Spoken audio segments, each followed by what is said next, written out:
नमस्कार दोस्तों, आप देख रहे हैं सुमन क्लासेस यूट्यूब चैनल। आज हम लोग लेकर आए हैं बीपीएससी टीआरई 4 के लिए सबसे महत्वपूर्ण जीके जीएस के वैसे प्रश्न जो प्रीवियस ईयर के एग्जाम में पूछे गए हैं। जनगणना 2011 की बात करें, 2011 ये सबसे पहले तो ये समझ लीजिए जनगणना जनगणना जनगणना ये जनगणना जो है ये जनगणना संघ सूची का विषय है। जनगणना किस सूची का विषय है? संघ सूची का विषय है, जबकि जनसंख्या जो है ये समवर्ती सूची का विषय है। तो ये दोनों ही अलग अलग है, ध्यान रखना है। समवर्ती सूची का विषय है तो दोनों अलग है। जनसंख्या की बात करेगा तो समवर्ती सूची, जनगणना की बात करेगा तो ये संघ सूची का विषय है। जनसंख्या भारतीय संविधान की समवर्ती सूची का विषय, यही तो दिया गया है। जनसंख्या भारतीय संविधान के किस सूची का विषय? ये समवर्ती सूची का विषय है।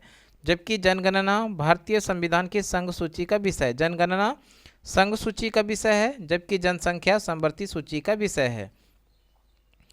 2011 की जनगणना के अनुसार जनगणना आयुक्त कौन थे? 2011 में जो जनगणना हुआ इसके जनगणना आयुक्त थे चंद्रमौली जी। चंद्रमौली जी 2011 के जनगणना आयुक्त थे। आगे 2011 की जनगणना का ध्येय वाक्य क्या था? यानी 2011 में जो जनगणना हुआ इसके लिए आदर्श वाक्य क्या था? तो ये था हमारा जनगणना हमारा भविष्य। आगे है सर्वाधिक जनसंख्या वाला राज्य, यानी कि 2011 के जनगणना के अनुसार सबसे अधिक जनसंख्या वाला राज्य उत्तर प्रदेश है। सबसे अधिक जनसंख्या वाला राज्य उत्तर प्रदेश है। वहीं पर बात कर लेगा जनसंख्या घनत्व की बात करेगा, जनसंख्या घनत्व के मामले में तो बिहार पहले स्थान पर। सबसे अधिक जनसंख्या घनत्व वाला राज्य कौन सा है? तो वो है बिहार, जबकि जनसंख्या वाला राज्य है उत्तर प्रदेश। आगे है न्यूनतम जनसंख्या वाला राज्य। न्यूनतम जनसंख्या वाला राज्य यानी सबसे कम जनसंख्या वाला राज्य कौन सा है? तो वो है सिक्किम, जो है भारत का सबसे कम जनसंख्या वाला राज्य है 2011 के जनगणना के अनुसार। सर्वाधिक जनसंख्या घनत्व वाला राज्य, देखिए अभी हम लोग बात कर ही रहे थे, सर्वाधिक जनसंख्या घनत्व वाला राज्य कौन सा है? तो वो है बिहार। न्यूनतम जनसंख्या घनत्व वाला राज्य कौन सा है? अरुणाचल प्रदेश। न्यूनतम जनसंख्या घनत्व वाला राज्य हो गया अरुणाचल प्रदेश। इस अरुणाचल प्रदेश में प्रति वर्ग किलोमीटर केवल और केवल 17 व्यक्ति ही रहते हैं, इसलिए यहाँ का जनसंख्या घनत्व सबसे कम है। आगे सर्वाधिक लिंगानुपात वाला राज्य, यानी कि 2011 के जनगणना के अनुसार सबसे अधिक लिंगानुपात वाला राज्य वो कौन सा राज्य है? तो वो केरल है। न्यूनतम लिंगानुपात वाला राज्य कौन सा है? हरियाणा। न्यूनतम लिंगानुपात वाला राज्य कौन सा है? हरियाणा। ये जो केरल है भारत का एकमात्र ऐसा राज्य है जहाँ पर पुरुषों की तुलना में महिलाओं की संख्या अधिक है। वो कौन सा राज्य है? तो वो केरल है। जबकि न्यूनतम लिंगानुपात वाला राज्य कौन सा है? तो वो हरियाणा है। ऋणात्मक वृद्धि दर वाला एकमात्र राज्य कौन सा है? नागालैंड है। आगे जनसंख्या का महान विभाजक वर्ष जो माना जाता है वो 1911 से 1921 के बीच में जो जनगणना हुआ था इसको महाविभाजक वर्ष माना जाता है। अगर हम लोग थोड़ा सा बात कर लेते हैं भारत में जनगणना की शुरुआत जो हुआ, भारत में जनगणना की शुरुआत 1872 में हुआ था और ये लॉर्ड मेयो के शासनकाल में हुआ था। लॉर्ड मेयो ने भारत में पहली बार जनगणना करवाया था। कब? 1872 में। जबकि आपसे अगर प्रश्न पूछा जाएगा भारत में नियमित जनगणना, नियमित पूछे या फिर पूछे दशकीय आधार पर, दशकीय आधार में नियमित जनगणना की शुरुआत, नियमित जनगणना या फिर दशकीय आधार पर जनगणना जो हुआ ये 1881 में लॉर्ड रिपन ने शुरू करवाया था। लॉर्ड रिपन के द्वारा ये शुरू किया गया था। भारत में नियमित जनगणना की शुरुआत होता है 1881 में और इसको कौन करवाता है? लॉर्ड रिपन ने। जबकि भारत में पहली बार जनगणना जो हुआ था वो 1872 में हुआ था और इसको लॉर्ड मेयो ने करवाया था। आगे और भी प्रश्न है उसको देखते हैं। प्रमुख अनुच्छेद की बात करें, प्रमुख अनुच्छेद है जिसमें अनुच्छेद 129 की बात करें तो अनुच्छेद जो है उच्चतम न्यायालय का अभिलेख न्यायालय होना। उच्चतम न्यायालय जो है वो एक अभिलेख न्यायालय होना, इसका प्रावधान भारतीय संविधान के अनुच्छेद 129 के अंदर है। अनुच्छेद 143 में है उच्चतम न्यायालय से परामर्श करने की राष्ट्रपति को शक्ति है, यानी कि सर्वोच्च न्यायालय से राष्ट्रपति परामर्श ले सकता है। इसका प्रावधान अनुच्छेद 143 के अंदर में, ये इंपॉर्टेंट है, जरूर ध्यान रखिएगा। भारतीय संविधान का अनुच्छेद 143 के अंदर क्या है? अनुच्छेद 143 में है राष्ट्रपति सर्वोच्च न्यायालय से परामर्श ले सकता है। तो ये भारतीय संविधान का अनुच्छेद 143 में है। अनुच्छेद 215 की बात करें तो उच्च न्यायालय का अभिलेख न्यायालय होना। उच्च न्यायालयों का अभिलेख न्याय होना ये अनुच्छेद 215 के अंदर में। उसी तरह अनुच्छेद 226 की बात करें तो अनुच्छेद 226 में कुछ रीट है और रीट निकालने की उच्च न्यायालय की शक्ति है। उच्च न्यायालय को कुछ रीट निकालने की शक्ति है, ये अनुच्छेद 226 में है। आगे भारत का नियंत्रक एवं महालेखक परीक्षा, भारत का नियंत्रक एवं महालेखा परीक्षा जिसको हम लोग सीएजी के नाम से जानते हैं, सीएजी का उल्लेख भारतीय संविधान का अनुच्छेद 148 से लेकर 151 तक में है और ये भी बेहद इंपॉर्टेंट है, जरूर ध्यान रखिएगा। भारतीय संविधान में किस अनुच्छेद के अंदर भारत के नियंत्रक एवं महालेखा परीक्षा यानी सीएजी का उल्लेख है, तो वो अनुच्छेद 148 से 151 के बीच में है। ठीक है, तो ध्यान रखना है। और अगर बात किया जाएगा नियंत्रक एवं महालेखा परीक्षा का कार्यकाल कितने वर्षों की होती है, 6 वर्ष या 65 वर्ष, इस दोनों में जो पहले आ जाए उसी के अकॉर्डिंग इनका कार्यकाल होता है। कार्यकाल 6 वर्ष और 65 वर्ष, इसमें दोनों में जो पहले है उसी के अकॉर्डिंग ये होता है। सीएजी होता है यानी नियंत्रक एवं महालेखा परीक्षा जो होता है वेतन यानी सीएजी को जो वेतन दिया जाता है वो संचित निधि से दिया जाता है और संचित निधि का उल्लेख भारत के अनुच्छेद 266 में, ये बढ़िया प्रश्न, ध्यान रखिएगा। भारतीय संविधान के किस अनुच्छेद में संचित निधि का उल्लेख है, तो ये अनुच्छेद 266 में है। इसके अलावा एक सवाल और याद रखिएगा, नियंत्रक एवं महालेखा परीक्षा की नियुक्ति कौन करता है, तो वो राष्ट्रपति जी करते हैं नियंत्रक एवं महालेखा परीक्षा की नियुक्ति, जिसको कि हम लोग सीएजी बोलते हैं, कम ऑडिटर जनरल। तो इसको ध्यान रखिएगा, कम पेट्रोलर ऑडिटर जनरल जो कहा जाता है वो नियंत्रक एवं महालेखा परीक्षा को कहा जाता है, जिसकी नियुक्ति राष्ट्रपति के द्वारा किया जाता है। सीएजी का कार्यकाल 6 वर्ष या 65 वर्ष, इस दोनों में जो पहले है उसी को अकॉर्डिंग ये काम करते हैं। सीएजी को जो वेतन दिया जाता है वो संचित निधि से दिया जाता है। संचित निधि का प्रावधान भारतीय संविधान के अनुच्छेद 266 के अंदर है। अब है मुख्य चुनाव आयुक्त का कार्यकाल। मुख्य चुनाव आयुक्त का कार्यकाल 6 वर्ष या 65 वर्ष की आयु तक होता है, यानी इस दोनों में जो पहले आ जाए उसी के अकॉर्डिंग इनका कार्यकाल होगा 6 वर्ष या 65 वर्ष। मुख्य चुनाव आयुक्त जो होते हैं वो मुख्य चुनाव आयुक्त का राष्ट्रपति के द्वारा ही इसको भी नियुक्ति किया जाता है, यानी राष्ट्रपति मुख्य चुनाव आयुक्त की नियुक्ति करता है। अगर बात कर ले महान्यवादी का कार्यकाल, महान्यवादी का कार्यकाल होता है राष्ट्रपति के प्रसाद पर्यंत होता है। महान्यवादी जो कि भारत सरकार का सबसे बड़ा वकील होता है, इनका कार्यकाल राष्ट्रपति के प्रसाद पर्यंत होता है। महाधिवक्ता का कार्यकाल राज्यपाल के प्रसाद पर्यंत होता है। महाधिवक्ता, ये जो महाधिवक्ता होते हैं ये राज्य सरकार का सबसे बड़ा वकील होता है। आगे राज्यसभा के सदस्यों का कार्यकाल 6 वर्षों का होता है। राज्यसभा के जो सदस्य होते हैं उनका कार्यकाल 6 वर्षों का होता है। राज्यसभा एक अस्थायी सदन है, ध्यान रखिएगा, राज्यसभा अस्थायी सदन है, यह कभी भी भंग नहीं होता है, जबकि राज्यसभा के सदस्यों का कार्यकाल 6 वर्षों का होता है। उसी तरह से लोकसभा के सदस्य का कार्यकाल कितने वर्षों का होता है, 5 वर्षों का लोकसभा का कार्यकाल होता है। आगे कुछ प्रमुख जल संधियाँ, जैसे कि जिब्राल्टर जल संधि है, तो जिब्राल्टर जल संधि के बारे में बात करें तो यह जल संधि भूमध्य सागर को अटलांटिक महासागर से जोड़ती है। जिब्राल्टर जल संधि किसको जोड़ती है, भूमध्य सागर को अटलांटिक महासागर से जोड़ने वाली जो जल संधि है उसी को कहते हैं जिब्राल्टर जल संधि, और इसे भूमध्य सागर का प्रवेश द्वार भी कहा जाता है, यानी कि जिब्राल्टर जल संधि को भूमध्य सागर का प्रवेश द्वार कहा जाता है। आगे है बाब अल मंदेब जल संधि। बाब अल मंदेब जल संधि, यह जल संधि लाल सागर को अदन की खाड़ी से जोड़ती है और इस जल संधि को आंसुओं का द्वार भी कहा जाता है, यानी बाब अल मंदेब जल संधि जो है इसको लाल सागर को अदन सागर की खाड़ी से जोड़ता है और इस जल संधि को यानी बाब अल मंदेब की जल संधि को आंसुओं का द्वार कहा जाता है। आगे है स्वेज नहर। स्वेज नहर, यह नहर भूमध्य सागर को लाल सागर से जोड़ती है। स्वेज नहर लाल सागर को किससे जोड़ती है, भूमध्य सागर को, और यह जो स्वेज नहर है यह मिस्र देश के अधीन है। किस देश के अधीन है, मिस्र। इसको कहा जाता है स्वेज नहर को मिस्र वासियों का वरदान। ऐसा प्रश्न पूछा जाता है किस नहर को मिस्र वासियों का वरदान माना जाता है, तो वह है स्वेज नहर। और ये जो स्वेज नहर है आम पब्लिक के लिए कब खोला गया, तो ध्यान रखिएगा 1869 में स्वेज नहर को आम पब्लिक के लिए खोला गया था। स्वेज नहर किसको जोड़ता है, लाल सागर को भूमध्य सागर से जोड़ने वाली जो नहर है उसको स्वेज नहर कहते हैं और ये मिस्र वासियों का वरदान साबित है। आगे है लाल हरा व नीला प्राथमिक रंग है। सीधा प्रश्न पूछेगा कौन कौन सा रंग प्राथमिक रंग है, तो लाल है, हरा है और नीला है। तो ये तीनों रंग जो है प्राथमिक रंग है, यानी लाल हरा और नीला प्राथमिक रंग है।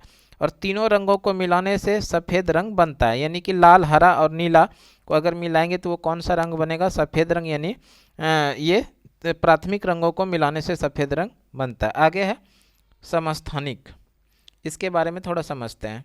समस्थानिक चट्टानों की आयु ज्ञात करने के लिए यूरेनियम 235 समस्थानिक का प्रयोग किया जाता है। चट्टानों की आयु ज्ञात करने के लिए किसका प्रयोग किया जाता है, तो यूरेनियम 235 समस्थानिक का प्रयोग किया जाता है। तो सीधा प्रश्न आएगा चट्टानों की आयु ज्ञात करने के लिए किसका प्रयोग करते हैं, तो यूरेनियम 235 समस्थानिक का प्रयोग करते हैं। आगे है थायराइड कैंसर के लिए आयोडीन 131 समस्थानिक का प्रयोग किया जाता है। थायराइड कैंसर के लिए किसका प्रयोग किया जाता है, आयोडीन 131 समस्थानिक का प्रयोग किया जाता है। रक्त कैंसर के लिए कोबाल्ट 60 का प्रयोग किया जाता है। ये बेहद इंपॉर्टेंट है, कई बार एग्जाम में प्रश्न पूछा गया है। रक्त कैंसर के लिए किसका प्रयोग किया जाता है, तो वह है कोबाल्ट 60।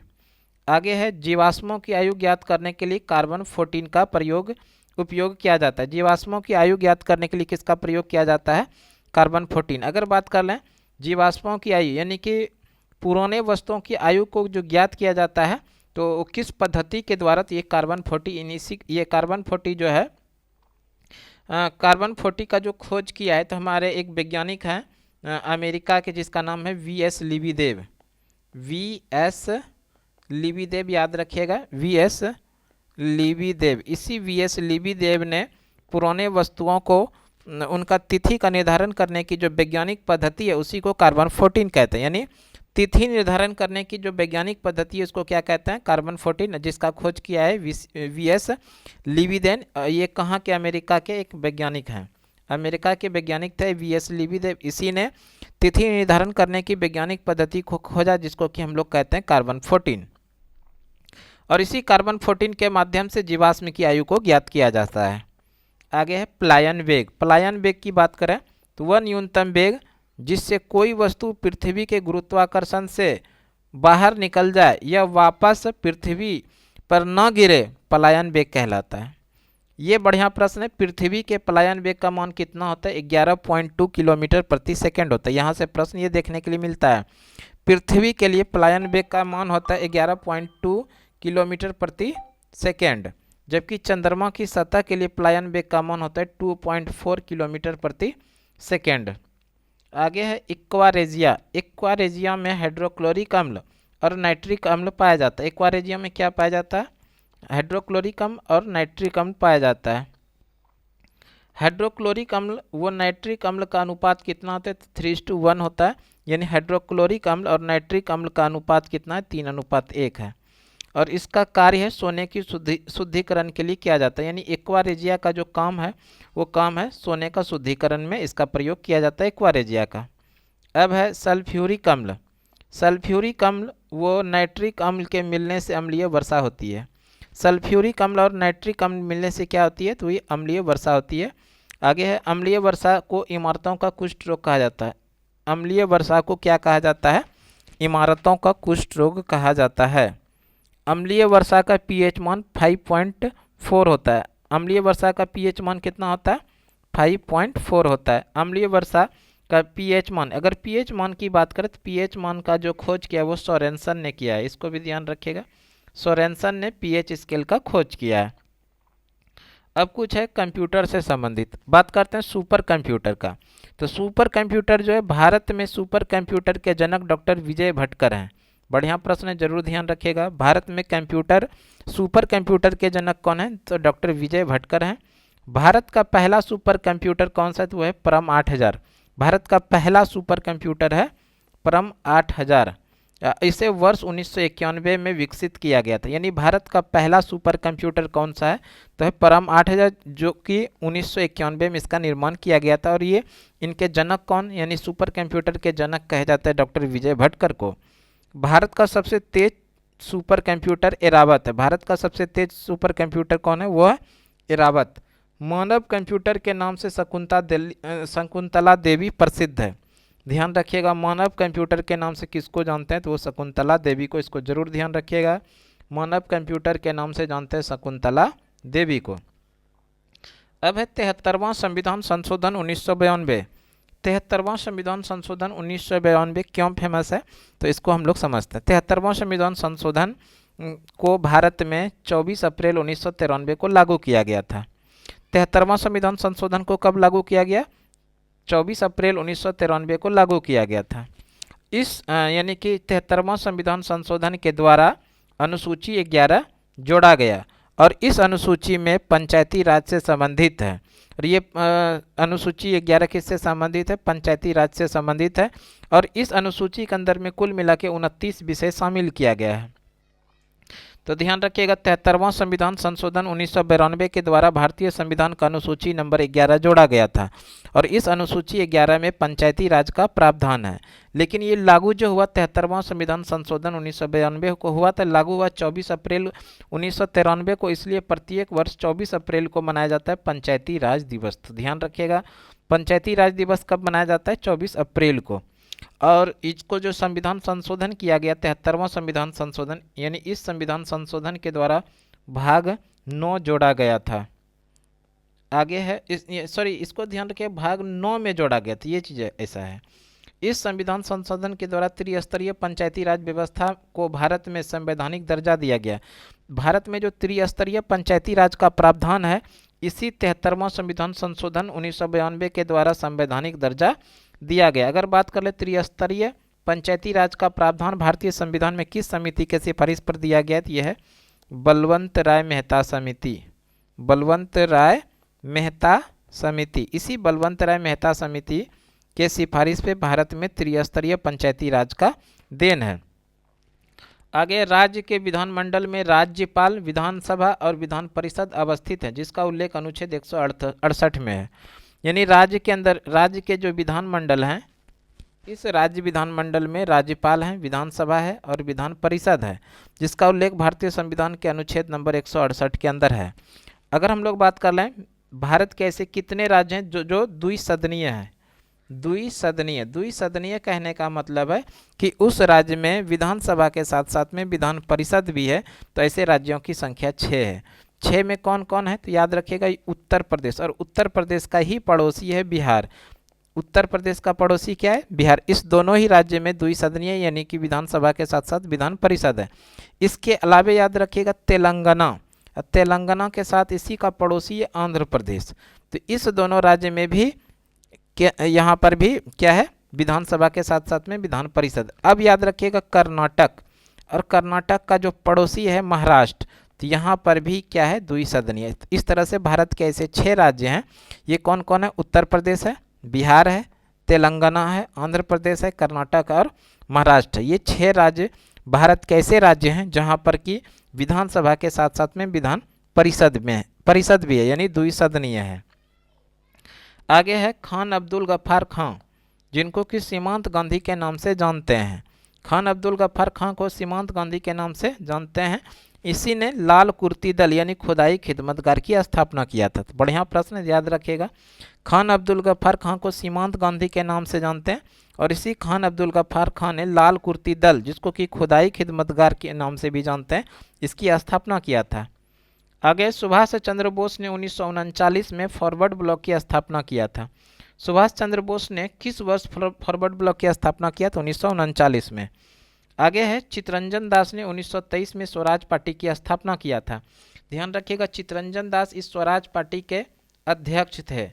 जबकि अगर बात किया जाएगा महासचिव की बात किया जाएगा तो मोतीलाल नेहरू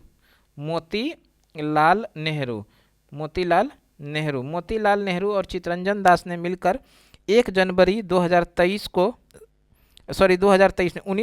को चित्तरंजन दास और मोतीलाल नेहरू ने मिलकर 1 जनवरी 1923 को इलाहाबाद में स्वराज पार्टी की स्थापना किया था।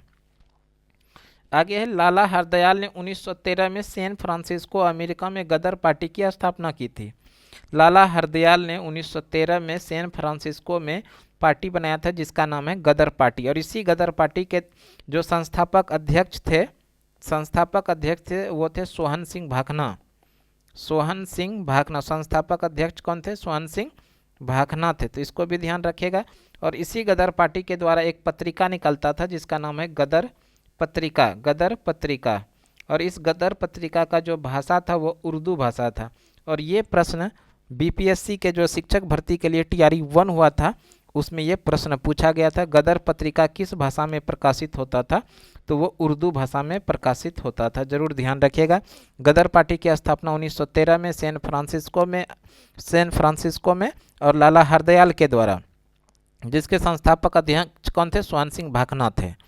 अगला है सेला सुरंग, और ये सेला सुरंग जो है विश्व की सबसे लंबी द्विमार्गीय सेला सुरंग जो अरुणाचल प्रदेश में स्थित है।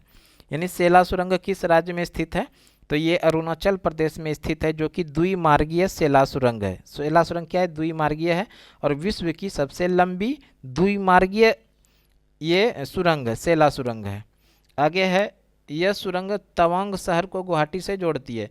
यानी सेला सुरंग किसको जोड़ती है, तवांग शहर को किससे जोड़ती है, तो ये गुवाहाटी को जोड़ती है। आगे है अटल सुरंग, जिसको कि रोहतांग सुरंग के नाम से भी जानते हैं। पहले इसी को हम लोग रोहतांग सुरंग कहते थे, अब इसी का नाम बदल के कर दिया गया है अटल सुरंग। हिमाचल प्रदेश के पूर्वी पीर पंजाल में स्थित यह सुरंग मनाली और लाहौल को जोड़ती है, तो ध्यान रखिएगा। और इस सुरंग की लंबाई 9.02 किलोमीटर है। ये प्रश्न पूछा भी गया है कई बार एग्जाम में, अटल सुरंग की लंबाई कितना है, 9.02 किलोमीटर इसकी लंबाई है। अब कुछ कृषि से संबंधित क्रांति है, जैसे कि बात कर ले कृषि क्रांति, इधर एक तरफ में क्रांति एक कृषि से संबंधित है और उसका क्रांति, जैसे मत्स्य पालन का संबंध किस क्रांति से है, तो वह नीली क्रांति से। उसी तरह से उर्वरक उत्पादन का जो संबंध है वो भूरी क्रांति से संबंधित है। अंडा उत्पादन का संबंध जो है वो रजत क्रांति से है। तिलहन उत्पादन का संबंध जो है वो पीली क्रांति से है। मसाला उत्पादन का जो संबंध है वो बादामी क्रांति से है। फल उत्पादन का जो संबंध है वो सुनहरी क्रांति से है। झींगा मछली का उत्पादन जो है वो है गुलाबी क्रांति से संबंधित है। दुग्ध उत्पादन, जिसको श्वेत क्रांति के नाम से इसको जानते हैं, और दुग्ध उत्पादन यानी श्वेत क्रांति के जनक डॉक्टर वर्गीज कुरियन को कहा जाता है। वर्गीज कुरियन, श्वेत क्रांति का जनक किसको कहते हैं, वर्गीज कुरियन। और प्रत्येक वर्ष दुग्ध दिवस जो मनाया जाता है, वर्गीज कुरियन का जन्मदिन दुग्ध दिवस के रूप में मनाया जाता है, और ये 26 नवंबर को मनाया जाता है, तो इसको भी ध्यान रखिएगा। आगे है नदी जोड़ो परियोजना। नदी जोड़ो परियोजना नदी जोड़ो उत्पादन नहीं, इसको बोलते हैं नदी जोड़ो परियोजना, जो कि अमृत क्रांति से संबंधित है। अब है कुछ प्रमुख दर्रा। दर्रा की बात करें तो सबसे पहले आता है लिपुलेख दर्रा, जो कि उत्तराखंड राज्य में स्थित है। सीधा प्रश्न पूछा जाएगा आप लोग से कि लिपुलेख दर्रा किस राज्य में, तो वो उत्तराखंड में। उसी तरह से माना दर्रा उत्तराखंड में है। नाथुला दर्रा सिक्किम में, ये नाथुला दर्रा कई बार एग्जाम में देखने के लिए मिला है प्रश्न। नाथुला दर्रा किस राज्य में, तो वो सिक्किम में है। उसी तरह से जेलेल्पा दर्रा भी सिक्किम में है। तुजू दर्रा मणिपुर में है। बोमडीला दर्रा अरुणाचल प्रदेश में है। उमलिंगला दर्रा लद्दाख के अंदर में। सीपी कल्ला दर्रा हिमाचल प्रदेश में। ये सीपी कल्ला दर्रा भी देखने के लिए प्रश्न में मिला है कि सीपी कल्ला दर्रा किस राज्य में, तो हिमाचल प्रदेश में है। जोजिला दर्रा के बारे में थोड़ा सा समझते हैं, तो जम्मू कश्मीर के श्रीनगर को लद्दाख के लेह से जोड़ता है। जोजिला दर्रा किसको किससे जोड़ती है, तो ये जोड़ता है जम्मू कश्मीर का जो श्रीनगर है, इस जम्मू कश्मीर के श्रीनगर को लद्दाख के लेह से जोड़ता है, और ये लद्दाख में स्थित है। ये कहाँ पर है, लद्दाख में स्थित है। उसी तरह से बनिहाल दर्रा की बात करें तो बनिहाल दर्रा पीर पंजाल श्रेणी में स्थित है। कहाँ पर है, पीर पंजाल की श्रेणी में, जो जम्मू कश्मीर के श्रीनगर से जम्मू कश्मीर को यानी जम्मू को श्रीनगर से जोड़ता है। यानी आपको सीधा प्रश्न पूछा जाएगा बनिहाल दर्रा किसको किससे जोड़ता है, तो जम्मू को श्रीनगर से जो जोड़ने वाली दर्रा है वो है बनिहाल दर्रा, जो पीर पंजाल श्रेणी में स्थित है। इसी दर्रे में जवाहर सुरंग स्थित है। ये बढ़िया प्रश्न है। जवाहर सुरंग किस दर्रा में स्थित है, तो बनिहाल दर्रा में स्थित है। और बनिहाल दर्रा किसको किससे जोड़ती है, जम्मू को श्रीनगर से जोड़ने वाली जो दर्रा है उसको बनिहाल दर्रा कहते हैं, जो पीर पंजाल की श्रेणी में स्थित है। आगे और भी प्रश्न है। अब है विषुव यानी बसंत विषुव, और इससे संबंधित जो फैक्ट बनेगा उसको कवर करते हैं। तो विषुव की बात करें तो बसंत विषुव जो है 21 मार्च को है, जबकि शीत विषुव जो है 23 सितंबर को है। विषुव के समय पृथ्वी पर दिन और रात की अवधि बराबर होती है। विषुव के समय पृथ्वी पर दिन और रात की अवधि क्या होती है, बराबर होती है। यानी 21 मार्च और 23 सितंबर जो है, इसी दिन पूरे पृथ्वी पर दिन और रात की लंबाई क्या होती है, बराबर होती है। तो ध्यान रखिएगा। पृथ्वी पर दिन और रात की लंबाई बराबर कब होती है? तो 21 मार्च और 23 सितंबर को। आगे, उत्तरी गोलार्ध में सबसे बड़ा दिन 21 जून को होता है। ये जो उत्तरी गोलार्ध है, ये इसी उत्तरी गोलार्ध में भारत स्थित है। उत्तरी गोलार्ध में सबसे लंबा दिन 21 जून को होता है, इसलिए भारत में यानी कि 21 जून को अंतर्राष्ट्रीय योग दिवस मनाया जाता है। तो ध्यान रखिएगा, अंतर्राष्ट्रीय योग दिवस, अंतर्राष्ट्रीय योग दिवस कब मनाया जाता है? तो वो 21 जून को मनाया जाता है। 21 जून को अंतर्राष्ट्रीय योग दिवस मनाया जाता है। जबकि उत्तरी गोलार्ध में सबसे बड़ी रात जो होती है वो 22 दिसंबर को होती है, तो इसको ध्यान रखिएगा। महत्वपूर्ण दिवस की बात करें तो महत्वपूर्ण दिवस में सबसे पहले 9 जनवरी को मनाया जाता है प्रवासी भारतीय दिवस, और 10 जनवरी को मनाया जाता है विश्व हिंदी दिवस। उसी तरह से 23 जनवरी को मनाया जाता है पराक्रम दिवस। इसके अलावा एक और सवाल याद रखिएगा, 12 जनवरी, और इस 12 जनवरी को मनाया जाता है राष्ट्रीय युवा दिवस। राष्ट्रीय युवा दिवस, और राष्ट्रीय युवा दिवस जो मनाया जाता है वो मनाया जाता है स्वामी विवेकानंद का जन्मदिन। राष्ट्रीय युवा दिवस के रूप में 12 जनवरी को मनाया जाता है। 23 जनवरी को पराक्रम दिवस, 24 जनवरी को राष्ट्रीय बालिका दिवस मनाया जाता है। उसी तरह से 25 जनवरी की बात करें तो 25 जनवरी को राष्ट्रीय मतदाता दिवस मनाया जाता है। 2 फरवरी विश्व आर्द्र भूमि दिवस मनाया जाता है, और इसी 2 फरवरी को राष्ट्रीय महिला 2 फरवरी राष्ट्रीय महिला दिवस नहीं मनाया जाता है, बल्कि 13 फरवरी को राष्ट्रीय महिला दिवस मनाया जाता है, 13 फरवरी को। और इसी 13 फरवरी को सरोजिनी नायडू का जो जन्मदिन है, सरोजिनी नायडू का जन्मदिन को राष्ट्रीय महिला दिवस के रूप में 13 फरवरी को मनाया जाता है। 21 फरवरी को मनाया जाता है अंतर्राष्ट्रीय मातृभाषा दिवस। 21 फरवरी को क्या मनाया जाता है? अंतर्राष्ट्रीय मातृभाषा दिवस। राष्ट्रीय विज्ञान दिवस 28 फरवरी को मनाया जाता है, जबकि 3 मार्च को विश्व वन्यजीव दिवस मनाया जाता है। 8 मार्च को अंतर्राष्ट्रीय महिला दिवस, अंतर्राष्ट्रीय महिला दिवस 8 मार्च को, जबकि राष्ट्रीय महिला दिवस 13 फरवरी को। तो दोनों अलग है, ध्यान रखिएगा। 15 मार्च को मनाया जाता है विश्व उपभोक्ता दिवस। विश्व उपभोक्ता दिवस 15 मार्च को। 20 मार्च को मनाया जाता है विश्व खुशहाली दिवस, और 22 मार्च को मनाया जाता है विश्व जल दिवस। 7 अप्रैल को मनाया जाता है विश्व स्वास्थ्य दिवस। 24 अप्रैल को मनाया जाता है पंचायती राज दिवस। 1 मई को मनाया जाता है विश्व श्रमिक दिवस, या इसी को बोलते हैं मजदूर दिवस। 11 मई को मनाया जाता है राष्ट्रीय प्रौद्योगिकी दिवस, यानी टेक्नोलॉजी डे। 22 मई को मनाया जाता है विश्व जैव विविधता दिवस। 31 मई को मनाया जाता है तंबाकू निषेध दिवस। 1 जून को मनाया जाता है विश्व दुग्ध दिवस। जबकि भारत में राष्ट्रीय दुग्ध दिवस की बात करेगा तब ये मनाया जाता है 26 नवंबर को। डॉक्टर वर्गीस कुरियन का जन्मदिन मनाते हैं राष्ट्रीय दुग्ध दिवस के रूप में 26 नवंबर को। 8 जून को मनाया जाता है विश्व महासागर दिवस। 5 जून को मनाया जाता है विश्व पर्यावरण दिवस। 17 जून को मनाया जाता है मरुस्थलीकरण रोकथाम दिवस। 21 जून को विश्व योग दिवस मनाया जाता है। विश्व योग दिवस यानी अंतर्राष्ट्रीय योग दिवस मनाया जाता है 21 जून को। 29 जून को राष्ट्रीय सांख्यिकी दिवस मनाया जाता है। 11 जुलाई को विश्व जनसंख्या दिवस मनाया जाता है। 20 जुलाई को विश्व शतरंज दिवस मनाया जाता है। 26 जुलाई को कारगिल विजय दिवस मनाया जाता है। कारगिल युद्ध जो 1999 को हुआ था, इसी ऑपरेशन विजय के द्वारा इस युद्ध को जीता गया था, इसलिए 26 जुलाई को कारगिल विजय दिवस मनाया जाता है। 29 जुलाई को विश्व बाघ दिवस मनाया जाता है। 7 अगस्त को भाला फेंक दिवस और हथकरघा दिवस मनाया जाता है। हथकरघा दिवस और भाला फेंक दिवस 7 अगस्त को मनाया जाता है। आगे 9 अगस्त को विश्व आदिवासी दिवस मनाया जाता है, और इसी 9 अगस्त को नागासाकी दिवस भी मनाया जाता है। नागासाकी दिवस और साथ में विश्व आदिवासी दिवस, ये दोनों ही 9 अगस्त को मनाया जाता है। अंतर्राष्ट्रीय युवा दिवस 12 अगस्त को मनाया जाता है। 14 अगस्त को विभाजन व विभीषिका दिवस मनाया जाता है। 29 अगस्त को राष्ट्रीय खेल दिवस मनाया जाता है, जबकि 5 सितंबर को राष्ट्रीय शिक्षक दिवस मनाया जाता है। राष्ट्रीय शिक्षक दिवस 5 सितंबर को, जबकि अंतर्राष्ट्रीय शिक्षक दिवस ये 5 अक्टूबर को मनाया जाता है। 8 सितंबर को मनाया जाता है विश्व साक्षरता दिवस, जबकि 14 सितंबर को मनाया जाता है राष्ट्रीय हिंदी दिवस, और 16 सितंबर को मनाया जाता है ओजोन परत संरक्षण दिवस। 21 सितंबर को मनाया जाता है विश्व शांति दिवस। 29 सितंबर को मनाया जाता है विश्व हृदय दिवस। 2 अक्टूबर को विश्व अहिंसा दिवस। 11 अक्टूबर को मनाया जाता है विश्व बालिका दिवस। उसी तरह से नवाचार दिवस मनाया जाता है 15 अक्टूबर को, यानी 15 अक्टूबर को नवाचार दिवस। 16 अक्टूबर को विश्व खाद्य दिवस मनाया जाता है। 24 अक्टूबर को संयुक्त राष्ट्र दिवस मनाया जाता है। 5 नवंबर को विश्व सुनामी जागरूकता दिवस मनाया जाता है। 26 नवंबर को राष्ट्रीय दुग्ध दिवस मनाया जाता है। और 1 दिसंबर को विश्व एड्स दिवस मनाया जाता है। 4 दिसंबर को नौसेना दिवस मनाया जाता है। 10 दिसंबर को अंतर्राष्ट्रीय मानवाधिकार दिवस मनाया जाता है। 24 दिसंबर को राष्ट्रीय उपभोक्ता दिवस मनाया जाता है। और 25 सितंबर को सुशासन दिवस मनाया जाता है।